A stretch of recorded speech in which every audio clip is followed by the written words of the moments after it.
Quem sai de uma consulta médica com um pedido para marcar uma colonoscopia, normalmente deixa o consultório bem apreensivo, né? É que o exame é feito por um aparelho que é introduzido pelo ânus para chegar até o intestino. Então é normal ficar com receio de ter algum desconforto ou até preocupado em se sentir constrangido durante o procedimento. Mas olha, nada melhor que a informação para diminuir o medo e a ansiedade, não é mesmo? Por isso a gente preparou um programa inteirinho só para falar sobre a colonoscopia. Quer ficar ligado na sua saúde? Então continue ligado na gente que o programa começa agora.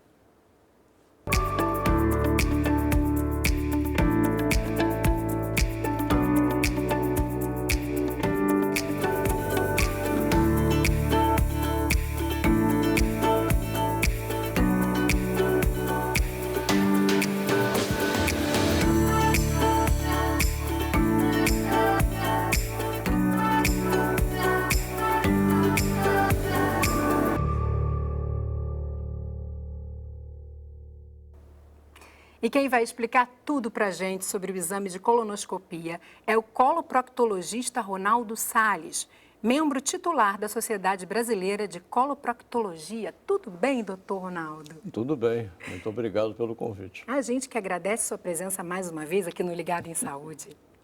Conta pra gente, doutor, quem são os médicos, os profissionais de saúde que podem solicitar um exame de colonoscopia?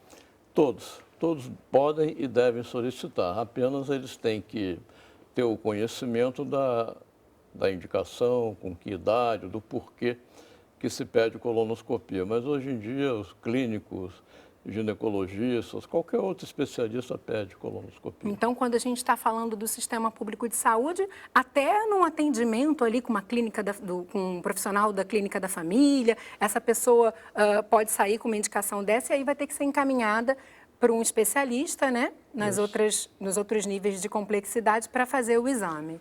Exatamente. E esse primeiro atendimento, geralmente é o mais importante, que funciona como triagem. Então, esse profissional que faz o primeiro atendimento, ele fica responsável pelo encaminhamento. Vamos dar uma olhada em quais doenças, quais condições de saúde que podem ser identificadas, gente, num exame de colonoscopia? A gente destacou aqui essas informações. Olha, é possível você perceber a presença de um câncer de intestino, de pólipos no intestino, úlceras, doenças inflamatórias do intestino e retite. São todas doenças relacionadas ao intestino e que naquele exame você consegue visualizar, certo? Perfeitamente.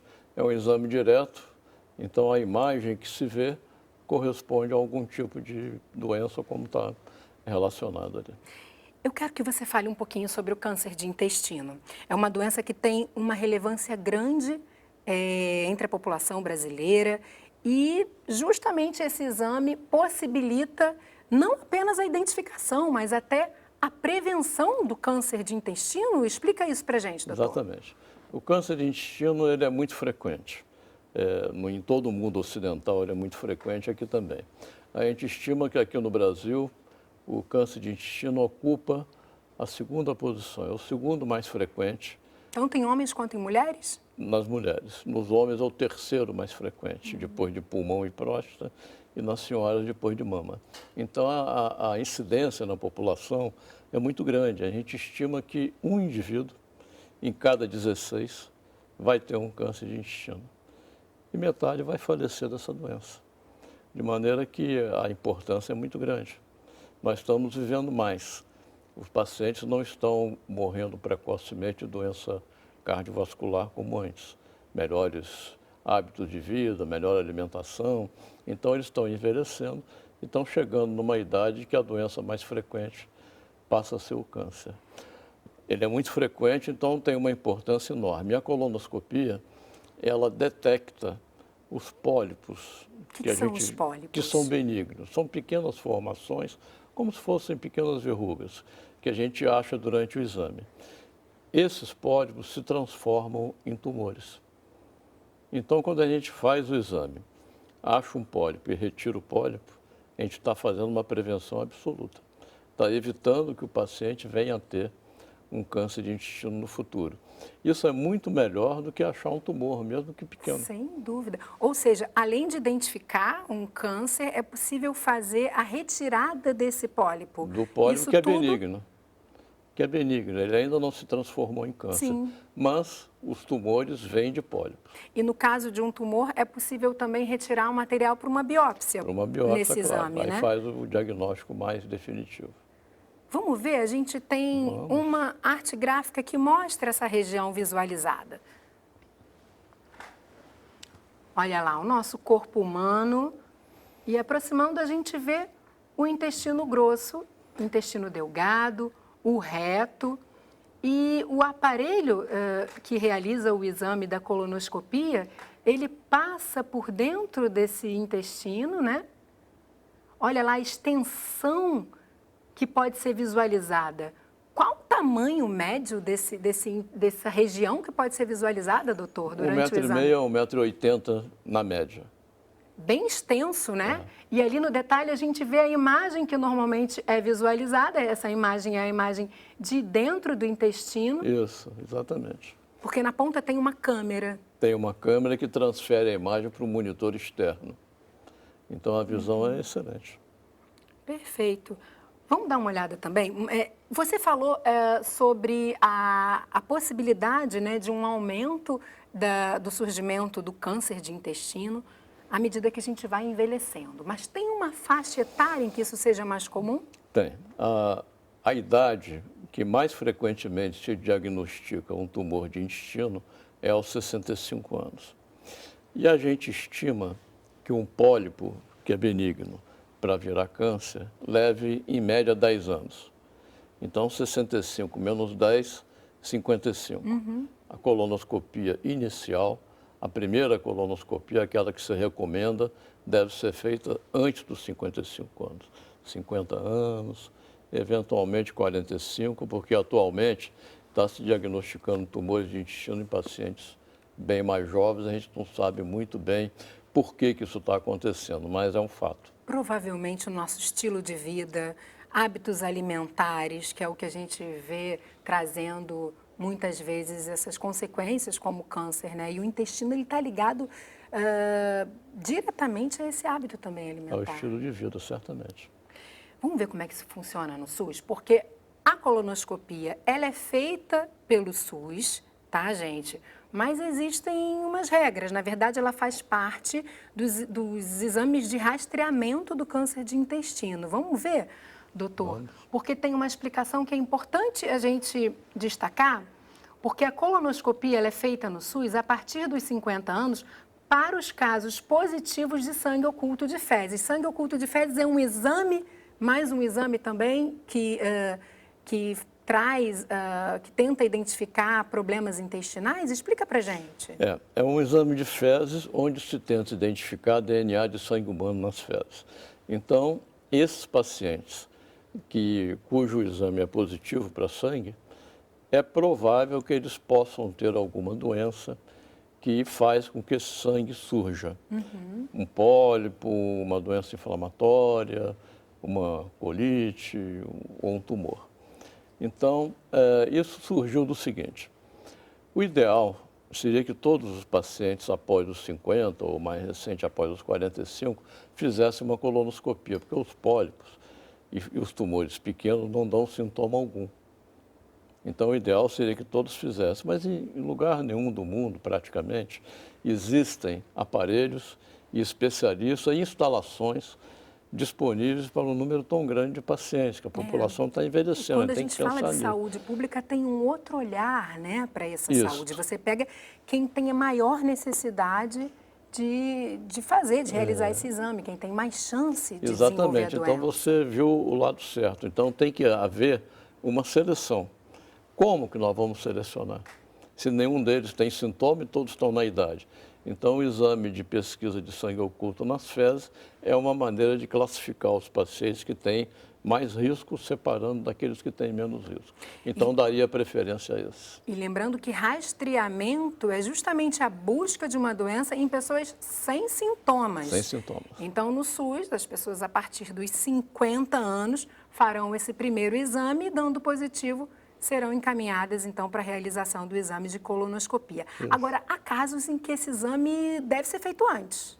Que casos são esses? Tem. São aqueles casos em que existem síndromes, ou melhor, um conjunto de sintomas e de doenças em que o câncer aparece na idade em pacientes mais jovens. Mas, então, algumas famílias têm vários casos de câncer de intestino em pacientes jovens. Histórico familiar, né? O histórico familiar é muito importante. Então, nesses casos que a marca genética na família é muito grande, o rastreamento deve começar mais cedo. Não. E outras doenças como poliposes, múltiplas, etc. Mas alguns casos. Mas o principal é essa marca genética mais proeminente, mais pesada, mais forte, quando há vários casos na família e principalmente em pacientes jovens. E, doutor, qual a orientação do SUS quanto à frequência com que esse exame deve ser feito? Depois de feito o primeiro, a gente repete depois de quanto tempo? Depende do achado do primeiro. Vamos considerar que o paciente não tem sintomas, ele não tem nenhuma história familiar de doença de intestino e esse exame que ele fez, o primeiro, foi normal. Aí a recomendação é fazer 10 anos depois, se nesse intervalo não houver nenhum motivo para antecipar o exame. E ainda falando um pouquinho sobre o câncer de intestino, que é a doença mais grave que pode ser identificada a partir da colonoscopia, existem outros exames complementares que possam ajudar nesse diagnóstico ou é a colonoscopia de fato ali, retirando, fazendo a biópsia a partir do exame, que vai trazer essa resposta? A colonoscopia é o exame definitivo, isso não há discussão. Agora, existe o que se chama de colonoscopia virtual. O que é isso? É uma combinação de tomografia colocada num workstation especial que gera um filme muito detalhado, onde a gente parece que está viajando dentro do intestino. Bem semelhante àquela imagem que nós vimos no princípio. Mas sem que nada seja introduzido dentro do corpo, é isso? Nada, apenas coloca ar no intestino, uma tomografia de decúbito ventral e dorsal é feita e um software especial monta milhares de imagens transformando aquilo num filme. Tem valor, tem digamos assim, uma acuidade bastante razoável, mas não é igual à colonoscopia. Não substitui, né, Não. o exame. E se tiver algum pólipo, esse exame não vai retirar. A colonoscopia ótica normal, ela retira na hora com o aparelho. Tá certo. A gente vai fazer um rápido intervalo e depois a gente vai entender como é que é a sala onde acontece o exame de colonoscopia. A gente mostra daqui a pouquinho. Continue ligado na gente.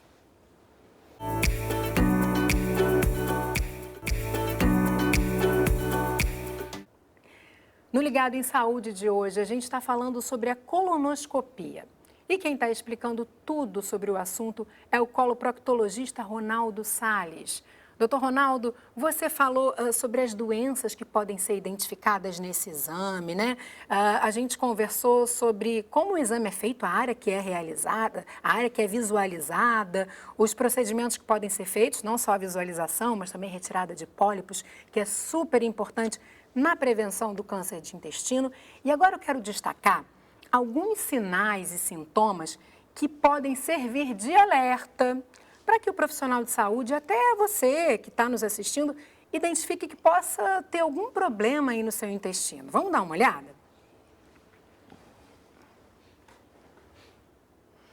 Olha lá, emagrecimento muito rápido, cólicas frequentes, uma mudança repentina no ritmo do intestino, quer dizer, você tinha o intestino mais solto, agora anda tendo prisão de ventre, sangramento nas fezes e anemia. Esses são os sinais de alerta. São. É verdade. E o que você acha que é mais significativo, assim, que a pessoa de fato deva ficar mais atenta, procurar um profissional de saúde para relatar? Em qualquer dessas situações, o paciente deve procurar ajuda, porque não é obrigado que tudo venha de uma vez. Então, Sim. aquilo insidiosamente vai chegando e nós temos uma capacidade muito grande de nos acostumar com os reveses, né? É verdade. Aí o paciente tem um sangramento, não, isso aí não é nada, vai passar, daqui a pouco continua tendo, não passou, mas vai passar. Então, eu acho que é importante que em qualquer dessas eventualidades o paciente já procure, porque alguma coisa mudou, né? Ele não tinha sangramento nenhum, ele não tinha cólica nenhuma, ele não tinha anemia. De repente ele tem uma dessas coisas que surgem, por quê, né? Então, mesmo que não tenha nada a ver com o intestino ou com doenças graves de intestino, ele deve procurar o esclarecimento. Porque não necessariamente é importante a gente deixar isso claro também. A gente não está falando que vai ser um câncer de intestino, que vai ser algo grave, mas é algo que deva ser investigado. Claro. E aí é sempre bom, né, a gente saber o que está acontecendo, se ligar na nossa saúde, como diz o nome do programa, é justamente estar atento a tudo isso e poder atuar o quanto antes. Agora a gente vai ver uma sala onde é realizado o exame de colonoscopia no Hospital da Lagoa, aqui no Rio de Janeiro. Vamos ver. O exame de colonoscopia começa com o paciente tendo feito um preparo intestinal e o importante é que o intestino esteja bem limpo. Ele pode começar na véspera ou na antivéspera, dependendo de cada protocolo de limpeza do intestino. E aí essa é a nossa sala em que o paciente entra, ele vai ser monitorizado, a gente vai ver a pressão, a gente vai ver a frequência cardíaca, a oxigenação desse paciente, ele vai deitar e nós vamos fazer uma medicação sedativa para ele. O aparelho ele é um tubo em que a gente pode mexer com a mão direita de um lado para o outro e na catraca, isso aqui a gente chama de catraca, ele faz um movimento para cima e para baixo e lateral.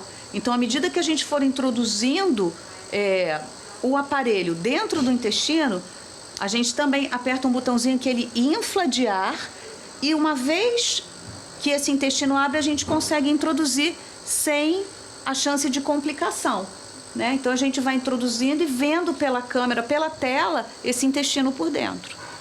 Isso é tão bom, né? Porque a ansiedade e o medo que as pessoas saem depois que recebem essa indicação de ter que fazer uma colonoscopia, dá uma diminuída. Quando você vê a sala, vê o aparelho, vê alguém ali, dá uma tranquilidade. Quebra um pouquinho o encanto e quebra a abstração. Isso. Porque se a pessoa não sabe como é que é, ela pode fantasiar para muito pior.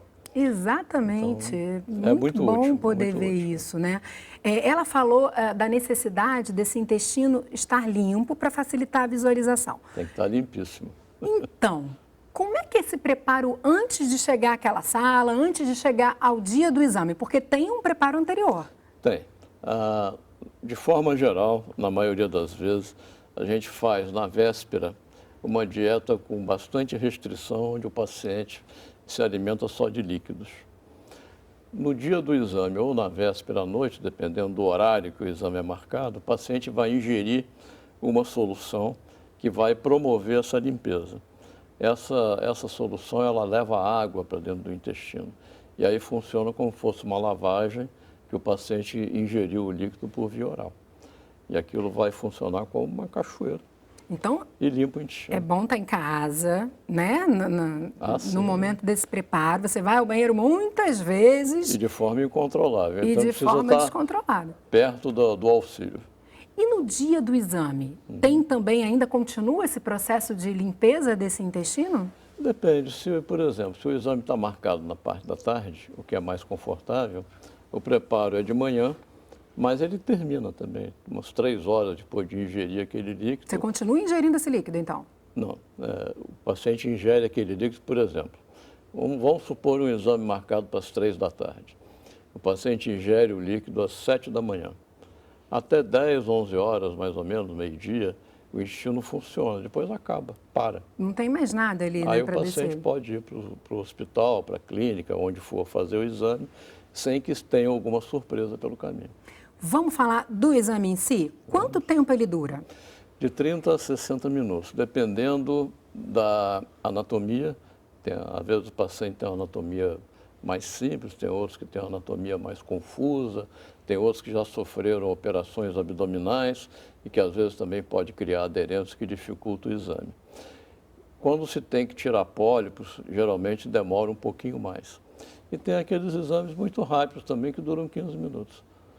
A pessoa está sedada, né? Ela falou ali que é dado um sedativo, Mas a gente sente algum desconforto? Como é que é isso? Depende do grau da sedação. Se for uma sedação bem profunda, o paciente acorda sem saber o que aconteceu.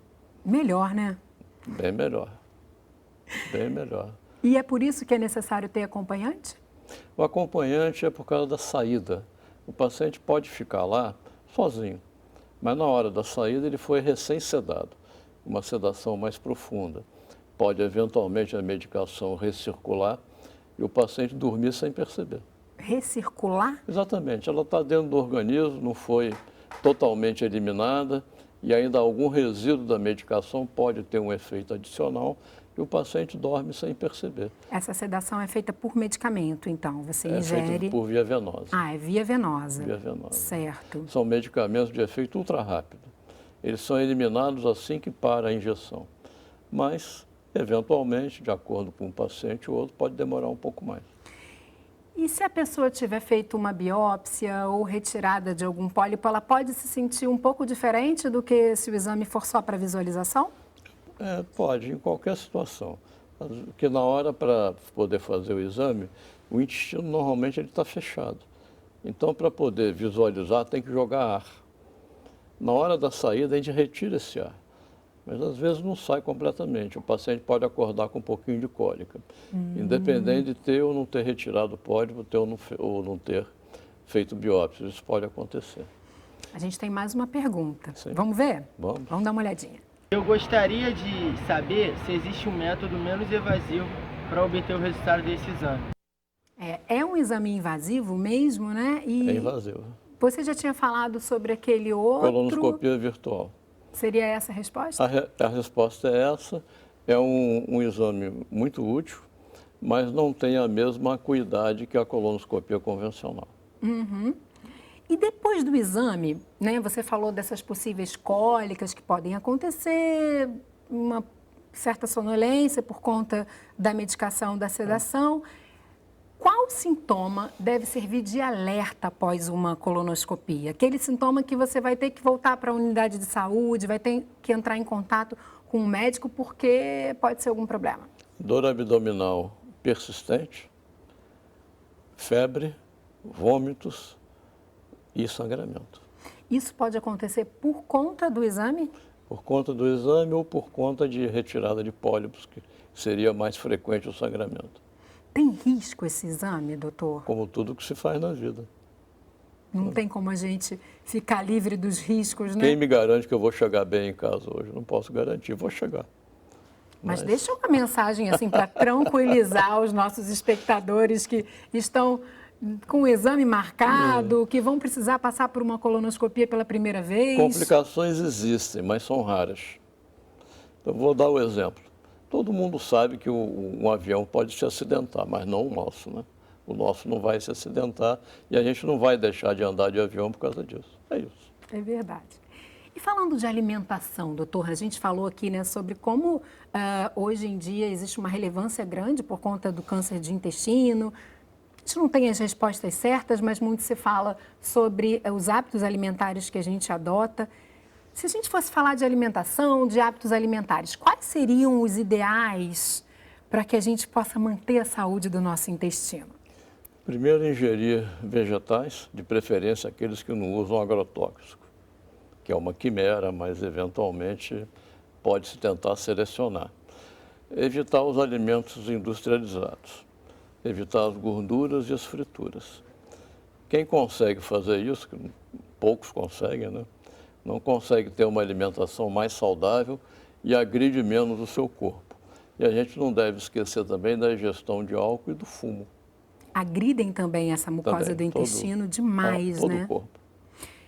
Quem passou por um exame de colonoscopia, para a gente fechar o programa, precisa ter uma dieta diferente, especial, após o exame? Ou é vida normal? Não, vida após o exame volta ao que estava antes. Agora, se durante o exame é diagnosticado algum problema, aí pode ser feita uma adaptação em relação ao diagnóstico que foi encontrado. Claro, aí é passar pelo tratamento também e adequar a vida, né, àquele diagnóstico que foi encontrado. Isso é mais frequente nas doenças inflamatórias do intestino. Às vezes, quando o paciente tem esse diagnóstico, ele sai com uma recomendação para alterar a dieta. Doutor, chegamos ao final do programa. Foi um prazer te receber mais uma vez aqui no Ligado em Saúde, ouvir suas informações. Obrigado pelo convite e pela oportunidade de esclarecer um pouco mais. A gente que agradece. E o Ligado em Saúde de hoje fica por aqui. Se você só chegou agora, corre lá no site. Dá para rever este programa e todos os outros que nós já fizemos. Se quiser falar com a nossa equipe, mande mensagem para o nosso WhatsApp pelo número 997018122 ou ligue gratuitamente para o 0800 701 8122. E para continuar ligado na gente, visite as redes sociais do Canal Saúde. Eu te encontro no próximo programa. Até lá!